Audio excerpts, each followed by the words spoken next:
ಬಾಂಗ್ಲಾದಲ್ಲಿ ಪ್ರಧಾನಿಗೆ ಬಂದ ಸ್ಥಿತಿ ರಾಜ್ಯಪಾಲರಿಗೆ ಬರಬಹುದು ಅಂತ ಕಾಂಗ್ರೆಸ್ನ ನಾಯಕರು ಮಾತನಾಡಿದ್ದಾರೆ. ಅದರಲ್ಲಿ ಐವಾನ್ ಡಿಸೋಜ ಅವರು ಬಾಂಗ್ಲಾ ಪ್ರಧಾನಿಗೆ ಬಂದ ಸ್ಥಿತಿ ರಾಜ್ಯಪಾಲರಿಗೆ ಬರಬಹುದು. ಕಾಂಗ್ರೆಸ್ ನಾಯಕ ಐವಾನ್ ಡಿಸೋಜ ಅವರು ವಿವಾದಾತ್ಮಕ ಹೇಳಿಕೆಯನ್ನ ಕೊಟ್ಟಿದ್ದಾರೆ. ಅದು ಯಾಕೆ ಬಾಂಗ್ಲಾ ಜೊತೆ ಕಂಪೇರ್ ಮಾಡ್ತಿದ್ರೆ ಅರ್ಥ ಆಗ್ತಿಲ್ಲ. ರಾಜ್ಯಪಾಲರನ್ನ ಕಿತ್ತು ಹಾಕಲು ಬಾಂಗ್ಲಾ ಸ್ಥಿತಿ ಬರಬಹುದು ಅಂತ ಅವರು ಕೂಡ ಮಾತನಾಡಿದ್ದಾರೆ.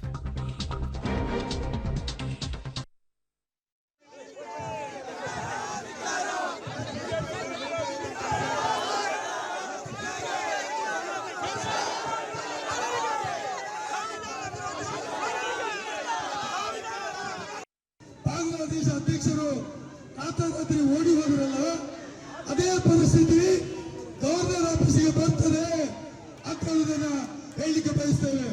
ನಮ್ಮ ಮುಂದಿನ ಹೋರಾಟ ಚಲೋ ಗವರ್ನರ್ ಆಫೀಸ್. ಮುಂದಿನ ಹೋರಾಟ ಏನು? ಗವರ್ನರ್ ಆಫೀಸ್ ಚಲೋ. ಮುಂದಿನ ಹೋರಾಟ ಗವರ್ನರ್ ಆಫೀಸ್ ಚಲೋ, ರಾಜಭವನ ಚಲೋ ಮಾಡ್ತಾ ಇದ್ದೇವೆ, ಮುತ್ತಿಗೆ ಆಗ್ತಾ ಇದ್ದೇವೆ. ಯಾಕೆ ಅಂತ ಹೇಳಿದ್ರೆ, ದೇಶದ ರಕ್ಷಣೆ ಮಾಡಲಿಕ್ಕೆ ಸಂವಿಧಾನದ ಅಡಿಯಲ್ಲಿ ಆಯ್ಕೆಗೊಂಡಿರ್ತಕ್ಕಂಥ ಗವರ್ನರ್ ಇವತ್ತು ಕಾನೂನಿಗೆ ವಿರುದ್ಧವಾಗಿ ನಡೆಯುತ್ತದೆ.